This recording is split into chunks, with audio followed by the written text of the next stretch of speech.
Hello students, welcome to the channel English students. मैं हूं अंश। तो आज के इस वीडियो लेक्चर में हम डिस्कस करने जा रहे हैं जी आपकी class 12th English literature Rajasthan board RBSE board में जो आपके रीडिंग सेक्शन होता है उसमें आपके जो सेकंड क्वेश्चन होता है ओके वो किस पर होता है, वो अनसीन पोएम पर होता है। तो स्टूडेंट्स को काफ़ी ज़्यादा दुविधाएं होती हैं, प्रॉब्लम फेस करते हैं इससे रिलेटेड कि अनसीन पोएम जो होती है वो सॉल्व नहीं होती, समझ में नहीं आती। ओके, तो ये आपके 8 मार्क्स का रहता है ये पोर्शन, आप सभी को ध्यान है, ठीक है। जैसे अनसीन पैसेज होता है ना, वैसे अनसीन पोएम होती है। अब लिटरेचर वाले जो स्टूडेंट्स होते हैं उनसे एक्सपेक्ट करा जाता है कि इनको पोइट्री का नॉलेज हो अच्छा, ठीक है। इन्होंने कितना समझना स्टार्ट कर दिया, अभी 12th क्लास में आ गए हैं, तो इनको पोइट्री अंडरस्टैंडिंग किस प्रकार की है इनकी, क्या ये पोइट्री टेक्स्ट को आराम से पढ़ सकते हैं, क्या इतना इन्होंने अपने आप को बैलेंस कर लिया है, ठीक है। तो ये एक्सपेक्ट किया जाता है लिटरेचर के स्टूडेंट से कि इनको पोइट्री का नॉलेज होना, पोइट्री को रीड करना, उसको समझना थोड़ा बहुत आ जाना चाहिए। इस वजह से ये आपके सिलेबस में पोर्शन रहता है। अब स्टूडेंट्स के दिक्कत क्या रहती है कि वो समझ नहीं पाते पोइट्री को, ठीक है। तो मैं इस वीडियो लेक्चर में आपको बताऊंगा कि कुछ 10 पॉइंट्स बताऊंगा मैं आपको, जो आप ध्यान रखने हैं आपको, ठीक है, जो आपको ध्यान में रख के चलना है और पोइट्री को सॉल्व करना है। 10 पॉइंट्स बताऊंगा मैं आपको, और देन फिर हम 2 बेस्ट एग्जांपल्स करेंगे आपके बोर्ड के पॉइंट ऑफ व्यू से कि जिस प्रकार आपके बोर्ड में ये जो क्वेश्चंस आते हैं ना, तो उस प्रकार से मैं आपको 2 एग्जांपल करवाऊंगा, 2 पोइट्री करवाऊंगा मीन्स, ठीक है। और at the end of the video हम डिस्कस करेंगे आपके लिए बहुत ही अच्छी चीज़, क्या हम डिस्कस करेंगे, मैं आपको कुछ फेमस पोइट्रीज जो इंग्लिश लिटरेचर के वर्ल्ड में बहुत फेमस है, मतलब इंग्लिश लिटरेचर में जो काफ़ी फेमस पोइट्रीज है ना, ठीक है, उन पे बात करेंगे कि हाँ ये पोएम्स काफ़ी ज़्यादा फेमस है और एक्सपेक्टेड है कि हमें कि ये आ सकती है और प्रीवियसली आस्क्ड हो चुकी है। तो मैंने एक लिस्ट तैयार करी है, ठीक है, कुछ इंपॉर्टेंट पोइट्रीज की, जो आप एटलीस्ट आप उनको रीड करके एक बार जाओगे तो क्या पता उनमें से ही कुछ आ जाए, ठीक है ना। तो आपके लिए तो अच्छी बात होगी ना कि पढ़ी हुई पोएम आ गई, ठीक है। तो बस यही चीज़ है। तो ये वीडियो सेशन आपके लिए बहुत ही ज़्यादा शानदार होने जा रहा है। जो चीज़ बताऊं, जैसे बताऊं, अच्छे से आपको समझना है बस, ठीक है। बाकी अगर आप नए हो तो मैं आपको बता दूं जी, इस चैनल पे हम class 12th English literature and English compulsory Rajasthan board RBSE board का जो डिटेल्ड सिलेबस है वो डिस्कस कर रहे हैं हम इस चैनल पे। मैंने दोनों ही सब्जेक्ट्स का आपको सिलेबस कंप्लीट करवा दिया है। ओके, आपको प्लेलिस्ट मिल जाएगी इंग्लिश कंपलसरी की भी, जो सभी के लिए कॉमन है, और इंग्लिश लिटरेचर, ठीक है, राजस्थान बोर्ड आरबीएसई बोर्ड। तो आपको प्लेलिस्ट मिल जाएगी, बहुत अच्छे से डिटेल में इजी वे में आपको एक एक चीज़ करवाई है, ठीक है। इंपॉर्टेंट क्वेश्चन आंसर्स भी करवा दिया, राइटिंग सेक्शन भी करवा दिया, टेक्स्ट बुक्स भी करवा दिए, और जो आपके कंपलसरी में ग्रामर सेक्शन है वो भी करवा दिया है, ठीक है। और लिटरेचर में आपके जो कैलिडोस्कोप बुक है वो कंप्लीट करवा दी है with important question answers, poetries अच्छे से पढ़ा दी है, लिटरेरी टर्म्स के लिए अच्छा सा वीडियो है, नॉवल पे आप मैंने डिटेल्ड समराइज करा है, उसको देख लिया आपने तो आपकी पूरी स्टोरी एकदम आपके माइंड में बैठ जाएगी, इस प्रकार से पढ़ाया है, ठीक है। और फिर इंपॉर्टेंट क्वेश्चन आंसर्स भी कर लिए। तो आप अगर 12th क्लास के विद्यार्थी हैं तो आप आज इस चैनल से जुड़ जाइए। टिल दी बोर्ड एग्जाम तक हम बहुत अच्छे से प्रिपरेशन करने वाला है, जिससे आपके 95+ मार्क्स स्कोर हो सके। जो स्टूडेंट जुड़े हुए हैं उनको ध्यान है, हमारा जो टारगेट है इस बार वो 95+ मार्क्स का टारगेट है, ठीक है। चलिए, तो अनसीन पोएम हम स्टार्ट करते हैं आज का वीडियो लेक्चर। बहुत सारे कमेंट्स, बहुत सारे स्टूडेंट्स की दुविधा भी थी कि सर इस पे एक सेपरेट वीडियो, तो हम आज इस पे डिस्कस करेंगे, ठीक है। जो चीज़ जैसे बताऊं अच्छे से समझना है। तो अनसीन पोएम पे बात करते हैं। मैं आपको कुछ पॉइंट्स बताऊंगा पहले कि आपको ये पॉइंट्स एटलीस्ट ध्यान में होना चाहिए, ठीक है। चलो पॉइंट्स है, देखो पॉइंट्स टू रिमेंबर, देखो रीड केयरफुली। ओके, आपके सामने पोइट्री टेक्स्ट आ जाए ना तो उसको एक बार ध्यान पूर्वक पढ़ना, ठीक है। अभी एक बार मैं पॉइंट्स बताता हूँ, फिर आपको और समराइज करता हूँ इन पॉइंट्स को, ठीक है। Try to understand the meaning, कोशिश करना कि वो जो पोइट्री लिखी हुई है उसका मीनिंग निकाल सको आप अपने माइंड में, ठीक है। आफ्टर रीड, पढ़ने के बाद क्या करना आपको, ट्राई टू कैच, पकड़ने की कोशिश करनी, किसको, what is the poem about, कि भी पोएम किस बारे में है, क्या कह रहा है कवि, किस चीज़ को लेके कह रहा है, इस पोएम का मैटर क्या है, ये किस चीज़ से रिलेटेड है। ठीक है, आगे चलिए। Understand the questions well. जो नीचे क्वेश्चंस दिए जाते हैं आपको, उनको आपको ढंग से समझना है। कई बार स्टूडेंट्स दिक्कत ये हो जाती है कि रीड कर लेते हैं और उसका जो क्वेश्चन में जो आस्क हो रहा है वो तो समझते नहीं है। ठीक है, वो समझते नहीं है और कुछ अर्थ ही समझ लेते हैं। तो प्लीज़ क्वेश्चंस को अच्छे से समझने की कोशिश कीजिएगा। ओके, चलिए। और मैं आपको अब बहुत महत्वपूर्ण पॉइंट बताने जा रहा हूँ। क्या? Don't waste your time.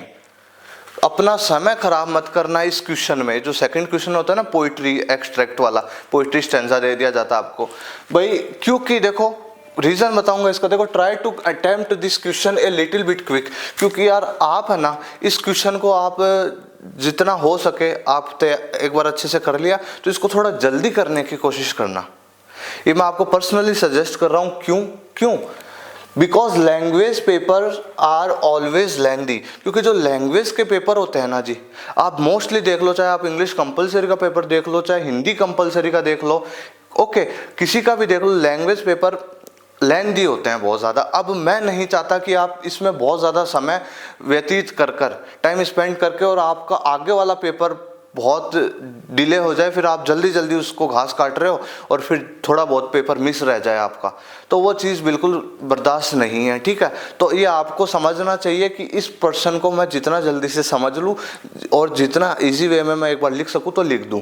क्योंकि अगर यहाँ पे टाइम ज़्यादा वेस्ट कराना तो मेरा और जो इतना बड़ा पेपर है ना, ये वो मिस ना हो जाए। ठीक है, तो प्लीज़ थोड़ी कोशिश कीजिएगा, समय का ध्यान रखिएगा और आराम से इस क्वेश्चन को कीजिएगा पेशेंट के साथ। ठीक है, आगे चलो। आगे देखिए, don't be anxious and stress में सबसे एक ये महत्वपूर्ण चीज़ है कि पेशेंस नहीं रखते विद्यार्थी, और पढ़ने के बाद क्या होता है, एकदम से घबरा जाते हैं, चिंतित, एंग्शियस, चिंतित हो जाते हैं, और फिर उनको थोड़ा सा लोड पड़ जाता है माथे में कि यार ये क्या हो गया, ये क्या आ गया यार, ये तो समझ में ही नहीं आ रहा, मैं कैसे करूँ इसको। तो उनको क्या होने लग जाता है, स्ट्रेस होने लग जाता है। तो भाई फिर उस वजह से क्या करते हैं, ये पेपर खराब हो जाता है। फिर मैं आपको पहले बता रहा हूँ, आपको चिंतित और स्ट्रेस्ड नहीं होना है। क्योंकि अगर आप यहाँ पे, अगर आपका माइंड इस प्रकार से हो गया तो आप आगे पेपर में अच्छा परफॉर्म नहीं कर पाओगे। ठीक है, तो माइंड को एकदम आपको शांत रखना है, पेशेंस रखना है आपको, और इजी मन को शांत रख के, बैलेंस रखकर, संतुलित, ठीक है, और आराम से आपको क्वेश्चन करना है। घबराना नहीं है, घबरा गए तो आगे बहुत बड़ा पेपर पड़ा हुआ है। ठीक है, ध्यान रखिएगा ये चीज़। तो स्ट्रेस नहीं लेना है, इसको एकदम इजी वे में, हाँ कि चलो ठीक है पढ़ लेता हूँ एक बार हल्के मन से। ठीक है, लोड नहीं लेना माथे पर। Knowledge and understanding of poetry is also very important. सबसे इंपॉर्टेंट चीज़ ये देखो, मैंने क्या कहा था, लिटरेचर के स्टूडेंट से एक्सपेक्ट किया जाता है कि उसको पोइट्री का नॉलेज हो, उसको अंडरस्टैंडिंग हो कि हाँ पोइट्री टेक्स्ट समझ में आ रहा है, उसको समझ रहे हो। तो इसीलिए आपके सिलेबस में ये चीज़ दी जाती है। तो भाई नॉलेज होना रीडिंग का आपको, और अंडरस्टैंडिंग कि कितना आप समझ रहे हो इस चीज़ को, ये भी बहुत ज़्यादा ज़रूरी है। तो प्लीज़ होप करता हूँ आप 12th क्लास में आप तो समझने की, दिमाग लगाने की कोशिश करोगे। ठीक है, देखिए, try to write your answer in your own words own language. ठीक है भाई, आप कोशिश ये करिएगा कि आप अपना आंसर लिखो ना, तो आप अपनी खुद की भाषा में लिखना। कई बार स्टूडेंट्स क्या करते हैं, देखो ये करते हैं, don't write exact poems lines in your answer. भाई क्या करते हैं कि जो पोइट्री की जो लाइन है ना, उसी को लिख कर आ जाते हैं आंसर में। तो ये बिल्कुल नहीं करना चाहिए आपको, ध्यान रखिएगा। आपने क्वेश्चन समझा, ठीक है, पोइट्री में समझ रहे हो सेंस, ओके, फिर आप उसको अपनी लैंग्वेज में आंसर कर आइएगा। और कई विद्यार्थियों को ये भी रहता है कि सर 2-3 लाइन में लिखें किसी ने, तो 2 लाइन इनफ होती है, आपके 1-1 नंबर का ही है, तो 2 या 3 लाइन्स। ठीक है, तो ये ध्यान रखिएगा, अपनी लैंग्वेज में लिखना है। देखो कोशिश ये करेगा, टोन क्या होती है, जैसे टोन से यहाँ पे अर्थ निकालो, मीनिंग को लेकर। पोइट्री की मीनिंग समझनी है आपको थोड़ी सी। Tone, meaning of the poem, try to feel poetry, और उस पोइट्री को महसूस करना, थोड़ा फील करना है। समझ रहे हो कि हाँ मैं थोड़ा कैच कर रहा हूँ, समझ रहा हूँ, फील करना है उसको, थोड़ा सा लोड नहीं लेना है। ठीक है, देखो, read poetry with A silent mind को एकदम साइलेंट रखना है, कुछ भी और विचार नहीं चलाने हैं, कोई भी थॉट्स नहीं चलने चाहिए, कोई भी स्ट्रेस फील नहीं होना चाहिए, टेंशन नहीं होनी चाहिए। माथे को शांत रखकर आपको ये क्वेश्चन करना है, जिससे आप अंडरस्टैंड जल्दी कर पाओगे और घबराओगे नहीं, तो जल्दी जल्दी हो भी जाएगा और आगे का पेपर भी अच्छे से हो जाएगा, ठीक है। And attempt the questions attentively, आपको ये जो क्वेश्चन जितने भी उनको अटेंटिवली ध्यानपूर्वक करने हैं, ठीक है। तो ये मेन चीज़ें, कुछ पॉइंट्स हैं आपको बता दिया। अब मैं इन पॉइंट्स को समराइज करता हूँ आपको, ठीक है, इसी वे में कि भाई आपको अब ध्यान क्या रखना है, मेरी बात ध्यान से सुनो। क्वेश्चन आ गया आपका, सेकंड क्वेश्चन है जो पोइट्री का होता है, इसमें अनसीन पोइट्री का। तो अब आपको क्या करना है, एक बार हल्के मन से आपको एक बार पोइट्री को पढ़ लेना है, थोड़ा सा कोशिश करना कि समझ में आ जाए। देन ज़्यादा समय नहीं लगाना, तुरंत नीचे क्वेश्चंस पे आ जाना है। क्वेश्चन से एक बार देख लेना अपनी नज़रों से कि अच्छा ये फर्स्ट क्वेश्चन है, सेकंड ये है, थर्ड ये है, फोर्थ ये है, ठीक है। और फिर फर्स्ट क्वेश्चन है जी, उसको ढूंढने की कोशिश करना, पहले उसको समझना, फिर पोइट्री में ढूंढने की कोशिश करना, ठीक है, ठीक है। समय ज़्यादा वेस्ट नहीं करना है। सेकंड क्वेश्चन पढ़ना, फिर पोइट्री में थोड़ा सा उन लाइन्स को समझना और फिर अपना आंसर करना, ठीक है। तो इस प्रकार से आपको आंसर करने हैं, ठीक है। पोइट्री को तो एक बार समझ लिया, एक बार रीड कर लिया, जल्दी सी इनफ है। अब मैं एक बार क्वेश्चन आंसर, ये जो क्वेश्चंस हैं ये देख लेता हूँ, ठीक है। क्वेश्चन समझ लिया, अब मैं चलो सीक्वेंस से करना स्टार्ट करता हूँ। तो ये चीज़ों का ध्यान रखना है, घबराना नहीं है, स्ट्रेस फील नहीं करना है, कोशिश करना कि उसको अंडरस्टैंड कर सको, पढ़ सको, ठीक है। आगे भी खूब लेंथी पेपर है, आपको वो भी करना है, तो ध्यान रहे इन चीज़ों का, बस मैं यही कहना चाहता हूँ। और आपको जो मैं एक ये चीज़ होती है ना कि जो मीनिंग होता है पोइट्री का, वो कई बार थोड़ा लेट से समझ आ जाता है, तो आप कोशिश करिएगा, मन को जब अगर शांत रखोगे तो हो जाएगा वो थोड़ा सा, ठीक है। बाकी घबराना नहीं है, कुछ भी हो घबराना नहीं है, घबराने से और दिक्कत हो जाती है, ठीक है। समझ में आ गया आपको? चलो अब हम स्टार्ट करते हैं आपके पोइट्री। तो देखो आपके इस प्रकार से क्वेश्चन आता है एग्जाम में, read the given poem carefully and answer the following questions. ऐसे आपको पोइट्री दे दी जाती है और फिर आपको इस प्रकार से क्वेश्चंस दिए जाएंगे, ठीक है, कि भाई पोइट्री को अच्छे से रीड करो और फिर उसके बाद क्या करो, उसके बाद आपको करना है इन क्वेश्चंस का आंसर देना है, ठीक है। अब आपको मैंने क्या बताया कि एक बार आपको क्या करना है, पोइट्री को रीड कर लेना है, ठीक है।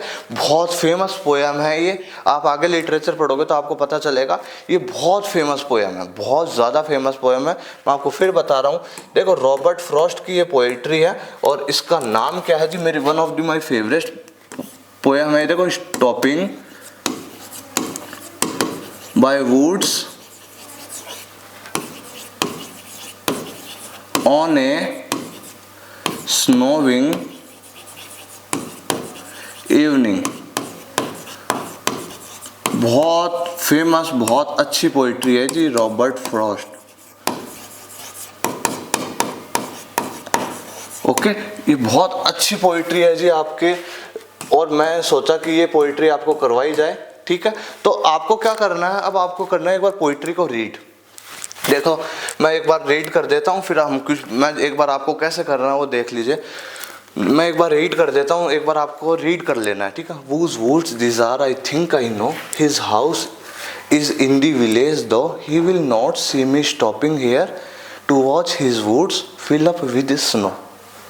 My little horse must think it queer to stop without a farmhouse near, between the woods and frozen lake, the darkest evening of the year.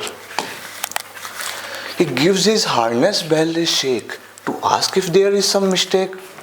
The only other sounds the sweep of easy wind flow and downy flake.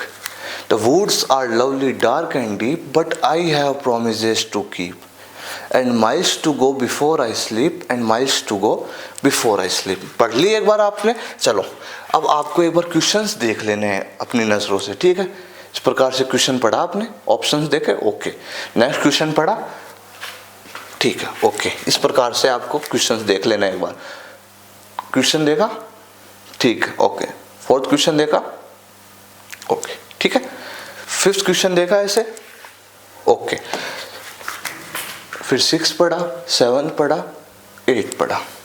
एक एक marks के आपके questions रहेंगे, 8 questions, ठीक है। अब आपको क्या करना है, अगर आप चाहो तो आप क्वेश्चन से स्टार्ट कर सकते हो। चलो मैं क्वेश्चन पढ़ लेता हूँ, फिर मैं आंसर करना स्टार्ट करता हूँ। अगर आप चाहो तो एक बार आप पोइट्री को समझने की कोशिश कर लीजिएगा।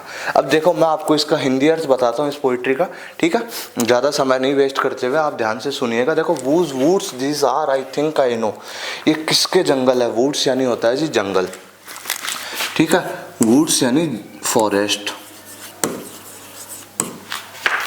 His house is in the village दो, उसका घर, ये हिज कौन है?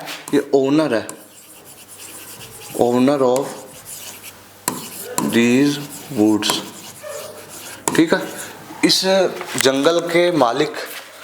His house is in the village दो, इस जंगल के मालिक का जो घर है ना वो इस विलेज के थोड़ा सा ही पास में है। वूज वुड्स दीज आर, ये किसके जंगल है? आई थिंक आई नो, शायद मैं इन्हें जानता हूँ। His house is in the village दो, मतलब यह किसके जंगल है? शायद मैं इन्हें जानता हूँ, मीन्स इन्हें जानता हूँ मतलब मैं इसके मालिक को जानता हूँ। His house is in the village दो, उसका घर है वो यहीं विलेज के पास में है। He will not see me stopping here, मैं ये जो आज यहाँ पे रुका हुआ हूँ वो मुझे यहाँ पे नहीं देखेगा। To watch his woods fill up with snow, क्योंकि वो अपने इन बर्फ़ से भरे हुए जंगलों को संभालने बहुत कम आया करता है। थोड़ा सा बैकग्राउंड क्या है इसका, देखो बैकग्राउंड ये है इस पोइट्री का कि जो आपके पोइट हैं अब घोड़े पे सवार है और वो कर रहे हैं यात्रा, जर्नी कर रहे हैं, ट्रैवल कर रहे हैं, तो है ना किसी बर्फीले जंगल में रुक गए हैं, ठीक है, ट्रैवल करते करते किसी बर्फीले जंगल में आ गए हैं और वहाँ पे रुक गए हैं, ठीक है। तो फिर पोइट्री स्टार्ट होती है। तो ये किसके जंगल है? शायद मैं इन्हें जानता हूँ, मीन्स इसके मालिक को जानता हूँ। His house is in the village दो, उसका जो घर है वो शायद इस विलेज के थोड़ा सा आगे है। He will not see me stopping, मैं जो आज यहाँ पे ठहरा हुआ हूँ, रुका हुआ हूँ, वह मुझे नहीं देखेगा। To watch his woods fill up with snow, क्योंकि इन बर्फ़ से भरे हुए, बर्फ़ से ढके हुए इन जंगलों को वो बहुत कम संभालने आया करता है। चलो, my little horse must think it queer, मेरे हॉर्स को भी लगता है कि यार ये कि मालिक ने आज कहाँ रोक दिया। उसको भी अनयूजुअल, क्विर होता है अनयूजुअल मतलब अजनबी सा। My little horse must think it queer, मेरा जो घोड़ा है वो भी सोचता है कि भाई आज ये कहाँ रोक दिया मालिक ने। To stop without a farm house near, यहाँ तो कोई फार्म हाउस भी नहीं है, फिर भी आज मालिक ने यहाँ पे कैसे रोक दिया। Between the woods and frozen lake, और ये कहाँ पे रुक गए हम? जहाँ पे बर्फीले क्या है, जंगल है, और फ्रोजन लेक एक जमी हुई या मान लो बर्फ से ढकी हुई झील है। The darkest evening of the year, और ये जो शाम है ना इस साल की सबसे डार्केस्ट, सबसे घोर अंधेरी शाम है। तो इस प्रकार से, ठीक है, देखिए he gives his harness bell a shake. अब ये ही कौन है? ही है यहाँ पे हॉर्स, हॉर्स, हॉर्स। देखो he gives his harness bell, harness bell क्या होती है? हॉर्स के जो रिंग होती है ना, हॉर्स रिंग, मतलब उसके गले में जो घंटी होती है उसको कहते हैं, ठीक है। घोड़ा होता है उसके जो गले में, हॉर्स के गले में एक घंटी होती है ना, उसको कहते हैं। देखो he gives his harness bell a shake. अब वो जो घोड़ा है, वो हॉर्स है, वो क्या कर रहा है? वो अपनी गर्दन इस प्रकार से हिलाता है। अब गर्दन इस प्रकार से शेक करेगा तो उसकी जो गले में घंटी है वो भी साउंड करेगी, रिंग करेगी। अब वो क्यों ऐसे कर रहा है? To ask if there is some mistake, पूछने के लिए अपने मालिक से कि भाई कोई मिस्टेक तो नहीं हो गई, हम यहाँ रुके हैं जो। The only other sounds the sweep of easy wind and downy flake, और इसके अलावा, इस घंटी की आवाज़ के अलावा और कौन सा साउंड आ रहा था वहाँ पे? एक तो आ रहा था जो बर्फीली हवाएं, विंड, जो हवा थी ना बर्फीली हवा, वो बह रही थी उसका, और डाउनी फ्लेक जो स्नोफॉल हो रही थी ना उसका, ठीक है। The woods are lovely dark and deep, बहुत अच्छी ये लाइन्स है जी। The woods are lovely dark and deep, ये जो जंगल हैं बहुत ही प्यारे हैं, घने हैं, गहरे हैं। But I have promises to keep, लेकिन मैंने वादा किया हुआ है, किससे? खुद से। I have promises to keep, लगातार आगे बढ़ते रहने का। And miles to go before I sleep, and miles to go before I sleep, मैंने वादा किया है। बिफोर आई स्लीप से मतलब है बिफोर माई डेथ, मतलब मेरी मृत्यु से पहले मुझे कई मीलों तक ट्रैवल करना है, कई मीलों तक ट्रैवल करना है। मीनिंग क्या है कि भाई इन वुड्स ने, इन जंगलों ने जो पोइट है उसको बहुत ज़्यादा एक तरीके से मंत्रमुग्ध कर दिया एकदम से, ठीक है, बहुत अच्छा फील हो रहा है उसको। लेकिन फिर पोइट को खुद से किया हुआ वादा याद आता है, क्या, कि मैंने खुद से वादा किया है कि मुझे कंटिन्यू आगे बढ़ते रहना है। अब माइलस्टोन को बिफोर आई कि मुझे मेरी मृत्यु से पहले बहुत मीलों तक जाना है। अब इसका मीनिंग क्या है? मीनिंग ये है कि मेरी मृत्यु से पहले मुझे बहुत सारी चीज़ों को ऑब्जर्व करना है, बहुत सारी चीज़ों को अचीव करना है, बहुत से सपने हैं मेरे, उनको मुझे हासिल करना है, ठीक है, बहुत सी जर्नी मुझे करनी है, बहुत ट्रैवल मुझे करना है, बहुत चीज़ें गेन करनी है, बहुत चीज़ों को देखना है मेरी मृत्यु से पहले। तो ये मीनिंग है, ठीक है। समझ में आ गया पोइट्री का सेंस आपको? तो इस प्रकार से आप पोइट्री का सेंस जल्दी ही, मैंने तो आपको चलो डिटेल में थोड़ा बताया, तो आपको रीड कर लेना, समझ लेना है, अदरवाइज आप क्वेश्चंस पे भी आ सकते हो, ठीक है। देखो क्वेश्चंस हम करते हैं, where does the owner of the woods live? भाई जो इन वुड्स का, इन जंगलों का जो ओनर था ना, वो कहाँ रहता था? अकॉर्डिंग टू द स्पीकर के अनुसार, इन द वुड्स, इन जंगलों में ही, इन द विलेज में कहीं पर, in the farm house near by, किसी फार्म हाउस में, या फिर बाय द लेक। पढ़ा था हमने, his house is in the village, though शायद यहीं कहीं विलेज के पास उसका घर होगा। तो ये हो जाएगा, ठीक है। देखिए सेकंड क्वेश्चन है, what sound does the speaker hear beside the harness bell? Harness bell जो हॉर्स के गले में जो घंटी थी ना, उसके अलावा और कौन सा साउंड आ रहा था पोइट को उस time? The cry of birds, चिड़ियाओं के रोने का, द मर्मर ऑफ स्ट्रीम्स, जो सरिताएं, जो रिवर बह रही थी उसका, द विंड एंड स्नोफ्लेक्स, उस बर्फीली हवा का, और स्नोफ्लेक्स जो बर्फ गिर रही थी उसका, या फिर the sound of the other horses, या फिर दूसरे हॉर्सेस की आवाज आ रही थी।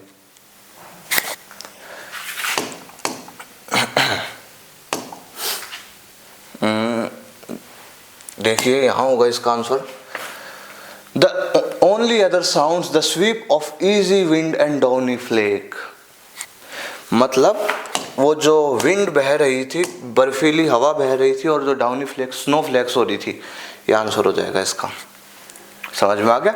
तो इस प्रकार से होगा, मैंने मार्किंग भी लगा दी है, एक एक नंबर, ठीक है। चलिए, why does the speaker decide to leave the woods?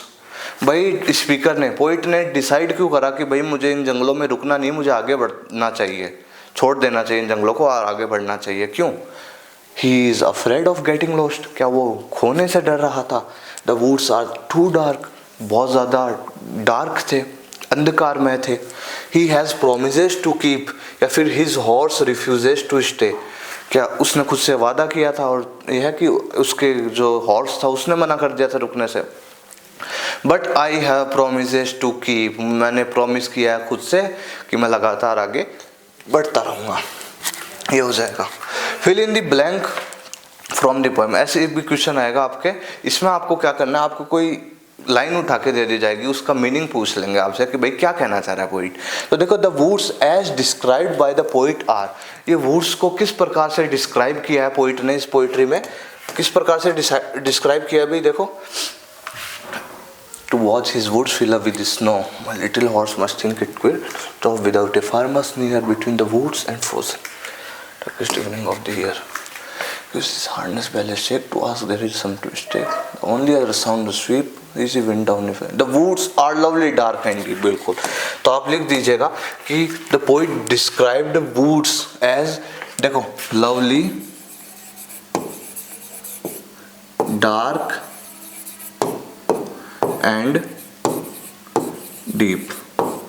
Okay, इस प्रकार से आपका आंसर हो जाएगा। देखो, where is the speaker, where is the speaker when he stop to watch the woods?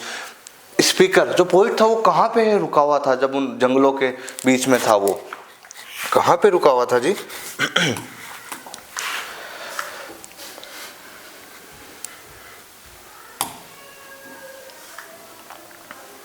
Stop without a farmhouse near between the woods and frozen lake। हाँ बिल्कुल, ये लिख दीजिएगा आप, द पोइट इज, अपनी लैंग्वेज में, ठीक है, the poet is stop between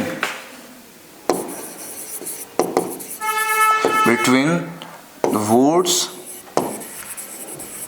and frozen lake। ठीक है, इस प्रकार से आप अपनी भाषा में लिख सकते हो। Okay, the poet is stop between the woods and frozen lake, जो जंगलों के बीच में और वो जो फ्रोजन लेक थी ना, जमी हुई झील थी, उसके बीच में।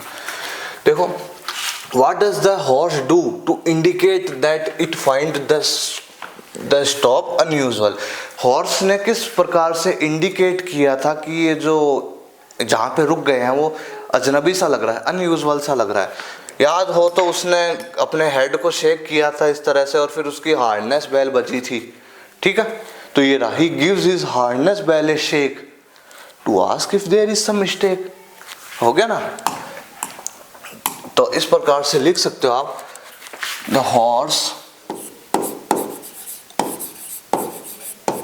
शेक्स हिज, वैसे जो एनिमल्स होते हैं उनके लिए इट्स आता है, बाकी आप हिज भी कर दो। ठीक है, यहाँ पे देखो द हॉर्स, देखो हाँ, the horse shakes its harness bell. ठीक है, द हॉर्स शेक्स हिज या इट्स हार्नेस बेल। उन्होंने, जो हॉर्स था उसने अपने शेक किया था हेड को, तो उससे जो हार्नेस बेल पहनी हुई थी ना, गले में जो घंटी होती है वो बजी। ठीक है, तो आगे क्वेश्चन के उससे लिख दो, to indicate that the stop unusual. तो मैं आपको चीजें बताते जा रहा हूं कि आपको किस प्रकार से करना है। ठीक है, ओके, देखिए, what two things does the speaker mention he must do before he can sleep. भाई कौन से टू थिंग्स, कौन सी दो चीजें थी जो पोइट ने मेंशन करी है कि उसको क्या मस्ट डू, उसको करनी ही है उसके सोने से पहले, मीन्स उसकी डेथ से पहले। लास्ट स्टैंजा में था ना, dark and but I have promises to keep. हाँ, यही है, miles to go before I sleep, ये वाला हो जाएगा जी। आप अपनी लैंग्वेज में लिख दीजिएगा इसका। देखो, देयर आर टू थिंग्स, ऐसे लिख दीजिए, टू थिंग्स। ठीक है, इस प्रकार से आप लिख दीजिए। जैसे फर्स्ट चीज तो हो जाएगी, the poet has promises to keep.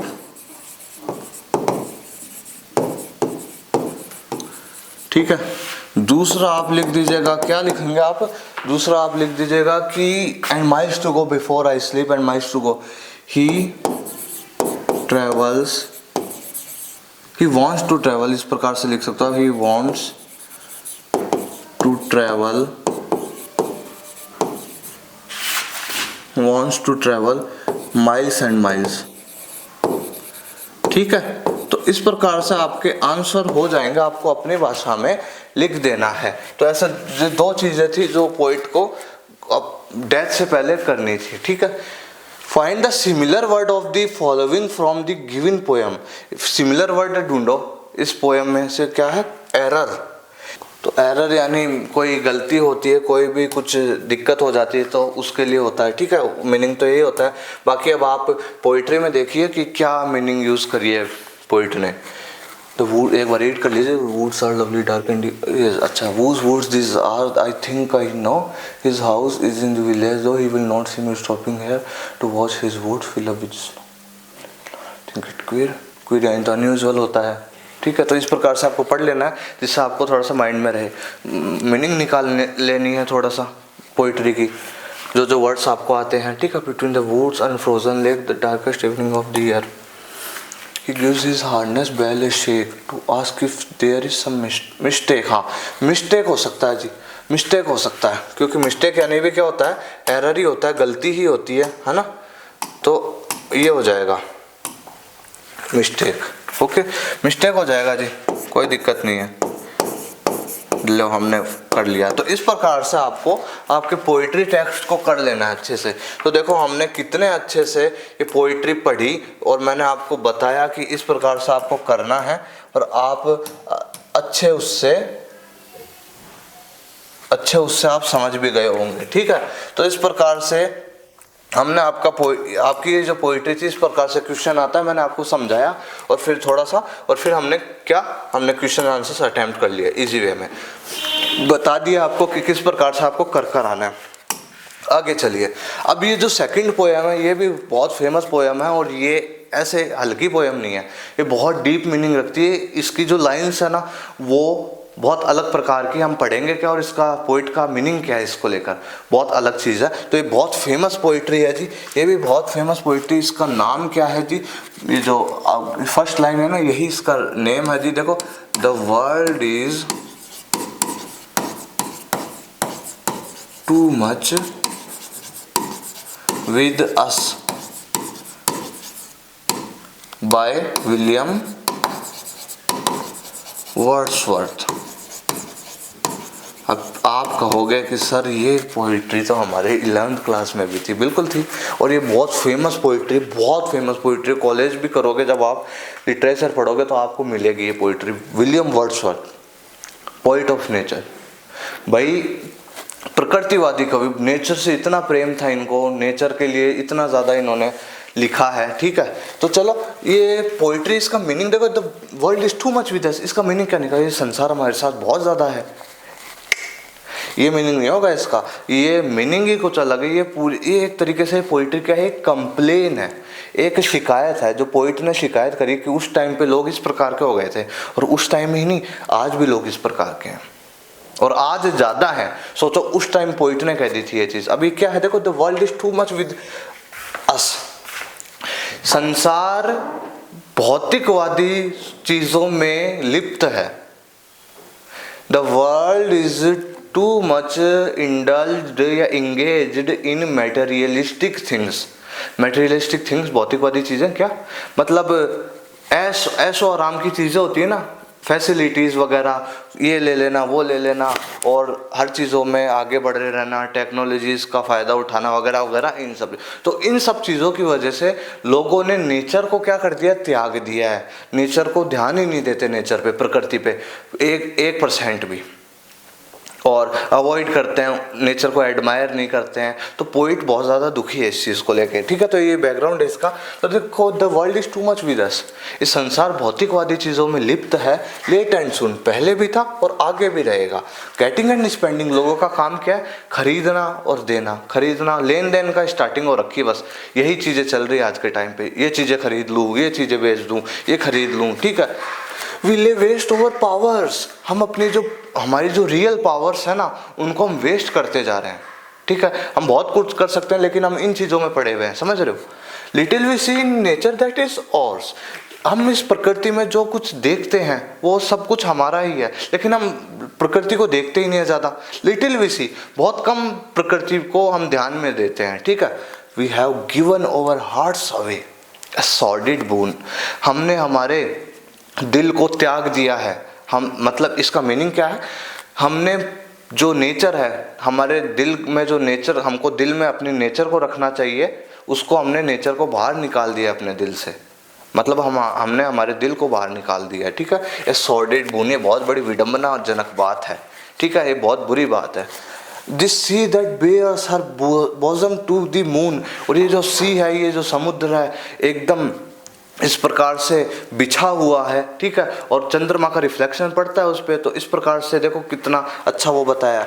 The wind that will be हॉलिंग at all hours, और ये जो हवाएं हैं तेज बह रही है। हॉलिंग यानी मीनिंग होता है कहराना, मतलब गरजना टाइप से मीनिंग होता है इसका। तो एक तरीके से कि जो नेचर है वो भी शिकायत कर रही है, ठीक है।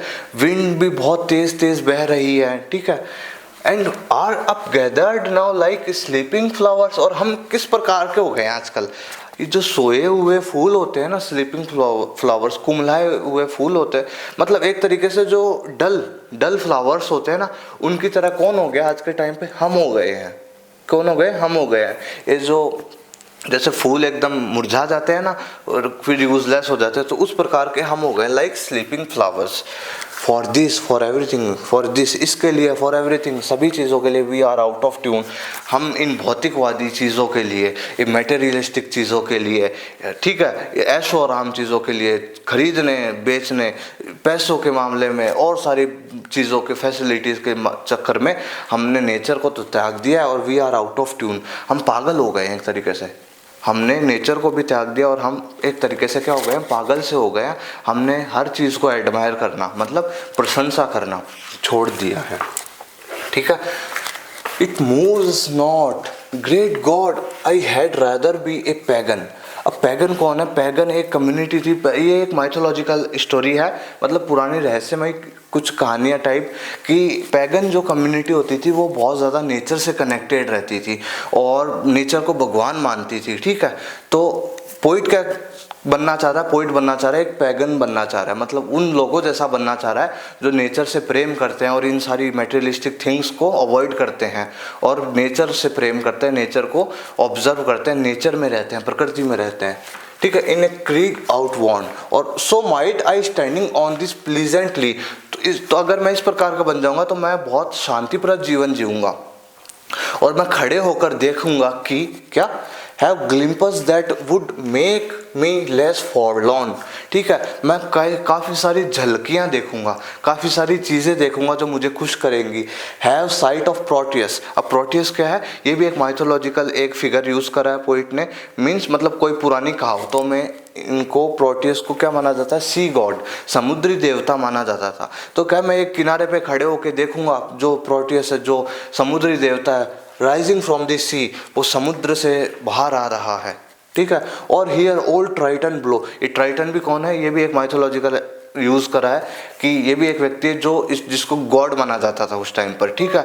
तो मैं उनको भी देखूंगा उस किनारे पे खड़े होकर, वो अपना ब्लो हिज रेड हॉर्न, जो शंख बजा रहे होंगे। तो मीनिंग यही है कि मैं प्रकृति से जुड़ जाऊंगा, तो मैं प्रकृति वाली जो चीज़ें हैं, नेचर के जो ऑब्जेक्ट्स हैं, उनको ज़्यादा देखूंगा, उनको ज़्यादा प्रशंसा करूंगा, उन्हीं चीज़ों में रहूंगा और फिर इन भौतिकवादी चीज़ों से मेरा माइंड हट जाएगा, ठीक है। समझ में आ गया? तो ये पोइट्री थी आपकी, कभी डिस्कस करेंगे डिटेल में, इसके बहुत मीनिंग निकलते हैं, ठीक है। चलो, what according to the poet has humanity lost touch with. Poet के अनुसार लोग, ये जो मानवता ने किससे टच छोड़ दिया है, संपर्क तोड़ दिया है? टेक्नोलॉजी से? ना। वेल्थ? नहीं भाई, इससे भी बहुत प्रेम है इन लोगों को। और नेचर? हाँ, नेचर से छोड़ दिया भाई, प्रकृति को एकदम अवॉइड कर दिया। हिस्ट्री? ठीक है। What do people waste their powers on?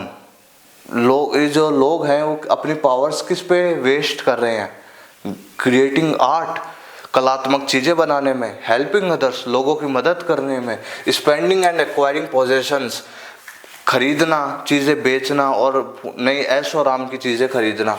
बिल्कुल यही था गेटिंग एंड स्पेंडिंग वाला। और क्या? स्टडिंग फिलोसफी का अध्ययन कर रहे हैं क्या? चलो आगे चलिए, क्या है which mythological figure does the poet wish he could see rising from the sea? कौन था? प्रोटियस, सी गॉड, ठीक है। Fill in the blank from the poem. क्या है? The poet describes humanity's connection to nature.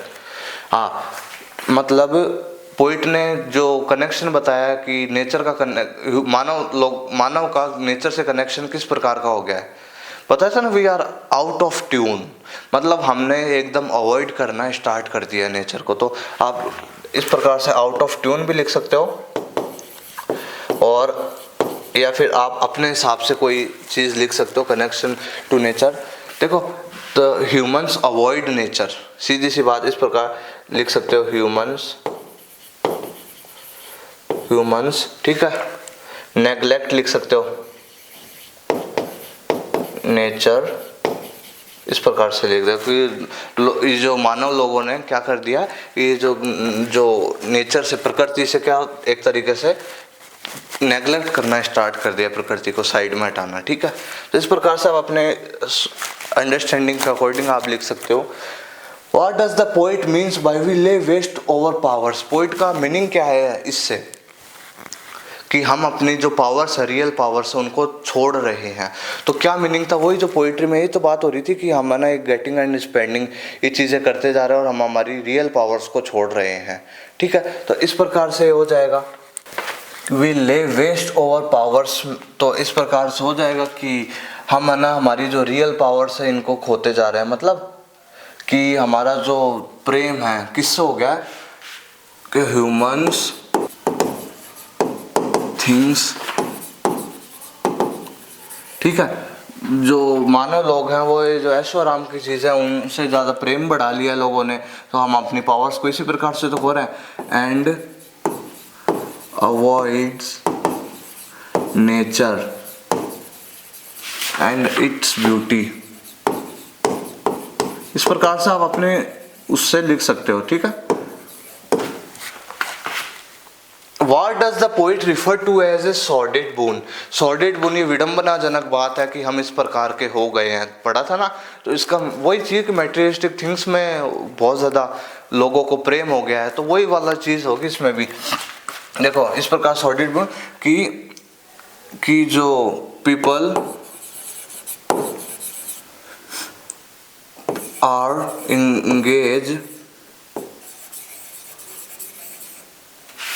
engages in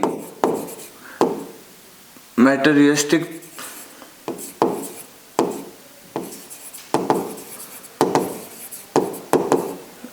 pleasure, आनंद। जो लोग हैं वो किस में इंगेज हैं भाई, ये जो भौतिकवादी चीज़ें हैं ना उनमें इंगेज हैं, और वही चीज़ है इसमें कि सॉर्डेड बोन। तो यही चीज़ की, और उन्होंने नेचर को एडमायर करना छोड़ दिया है, नेचर में रहना छोड़ दिया है। ठीक है, तो people are engages in materialistic things और they love only physical objects. इस प्रकार से लिख सकते हो आप, है ना, अपनी लैंग्वेज में लिख सकते हो। दे लव ओनली फिजिकल ऑब्जेक्ट्स, ये जो और वस्तुएं हैं ना इनसे प्रेम हो गया है लोगों को, जबकि होना किससे चाहिए, नेचर से होना चाहिए। What does the poet wish to experience by becoming a pagan? Pagan बनने के बाद पोइट क्या विश करना चाहा, मैंने बताया था ना, जो पैगन कम्युनिटी होती थी पुराने टाइम पे ये नेचर से कनेक्टेड रहती थी, नेचर में रहती थी, नेचर की प्रशंसा करती थी। ठीक है ना, तो वो यही तो चाहता है कि वो भी इस प्रकार का बन जाए। तो द पोइट विशेज, इस प्रकार से लिख सकते हो, the poet wishes to connected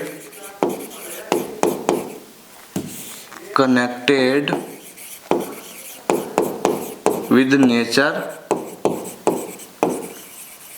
okay, connected with nature and admires its beautiful, admire its beauties लिख दो या फिर ब्यूटीफुल ऑब्जेक्ट्स।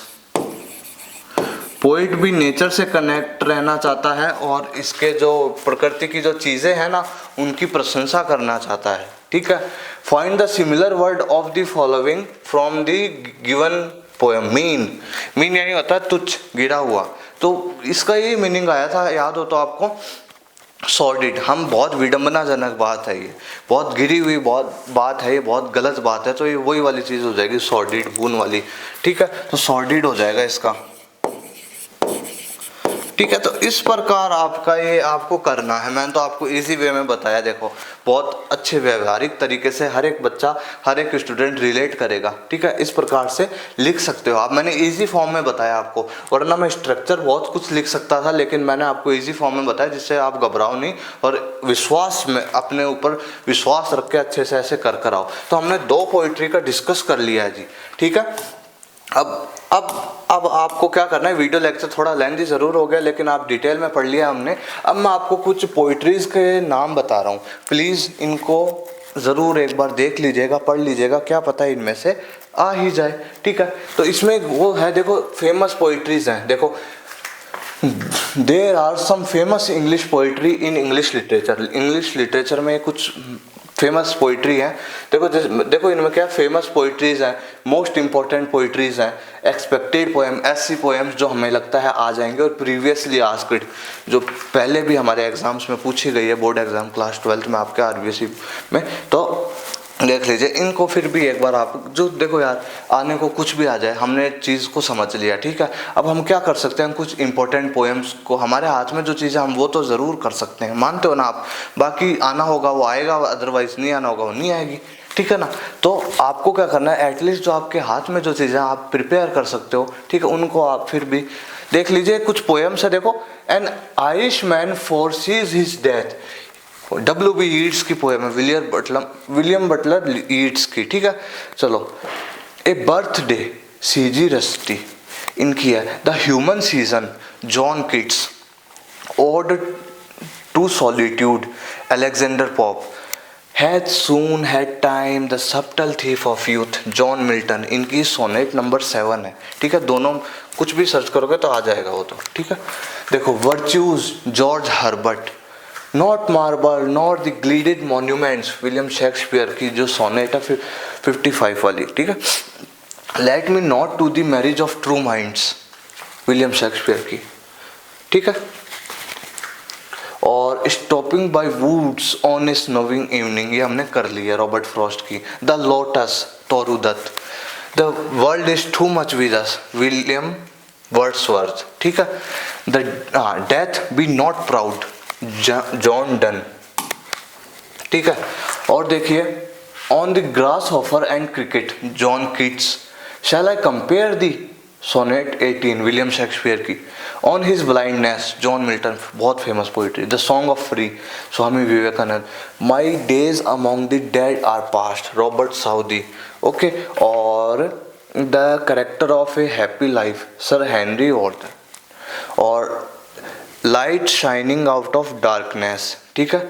और ये लाइन है इसकी famous, God moves in A mysterious way William copper, ये आपके एग्जाम में भी आ रखी हैं। आगे चलिए, the 7 ages of man William Shakespeare, up hill, ठीक है, क्रिस्टीनिया रसेटी, ओके। और देखिए इसकी जो फेमस लाइन है, does the road wind up hill all the way, okay. आगे चलिए, द सोलिटरी रीपर, बहुत फेमस पोइट्री है विलियम वर्ड्सवर्थ की। Sympathy Charles Mackay, I lay on sorrow in deep distress, ये फेमस लाइन है इसकी। The road not taken, बहुत famous poetry है रॉबर्ट फ्रॉस्ट की। क्रॉसिंग द बार, ठीक है, crossing the bar Alfred Lord Tennyson. तो कुछ ये फेमस पोइट्रीज है, 25 पोएम्स है ये, ठीक है। बाकी बहुत अच्छी पोइट्री है। तो आप एक दो पोइट्रीज मुझे याद भी आ रही है, शायद जॉन डन की है वो, या ऑन हिज ब्लाइंडनेस तो हो गई ना, वो मिल्टन की है। तो ये जो पोइट्रीज आप इनका स्क्रीनशॉट लीजिए एक तो, ओके। जॉन किट्स, हाँ, जॉन किट्स की एक पोइट्री याद आ रही है मुझे, जिसका नाम है जी ओड टू नाइटिंगेल।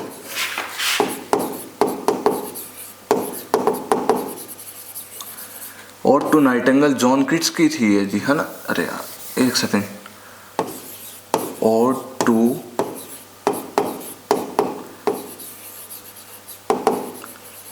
नाइटिंगेल, ये जॉन किट्स थे भी, ओके,